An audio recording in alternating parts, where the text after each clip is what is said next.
In the late 18th century, canal networks were built to accommodate the growing needs of the Industrial Revolution. Canals made the transportation of finished wares to the ports much easier. Josiah Wedgwood, a master potter, instigated and financed the building of the Trent and Mersey Canal and its branch, the Calden. With the opening of the Calden in 1779, the demand for water was immense. There were several water shortages, and for successive summers the system ground to a halt. This led the canal company to search for a site for a new reservoir. John Rennie was the consultant to the canal company. Hugh Henshaw was the engineer on the project. They chose the Vale of Rudyard due to the large water catchment area from nearby Bosley Cloud and its natural long valley. They proposed the dam should be built at the south end of the valley, near the village of Rudyard. The Dunsmore Brook running through the valley was dammed, flooding the valley to the northwest and creating a much-needed water reserve.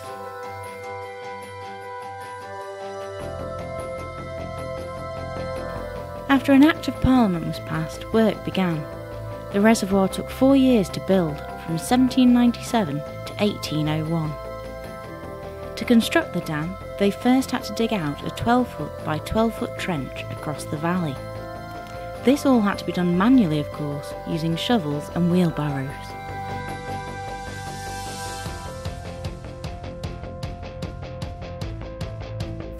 The trench was then filled with puddling clay, a dense, compacted clay which forms a watertight barrier. This ensures no water is able to run under the dam. The trench would later be co-joined with more puddling clay all the way to the top of the dam.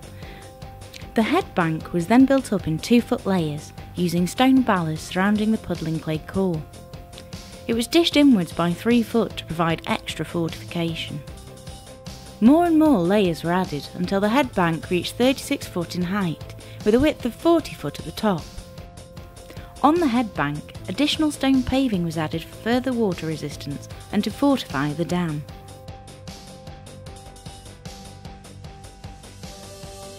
The influx of water is regulated by a sluice, connected to a long iron rod that leads all the way up to the valve house. The inlet is protected by cast iron grating. A masonry culvert, 5 foot in diameter, had been constructed with twin 12-inch diameter cast iron pipes in the centre. Here, the flow of water could be controlled via valves.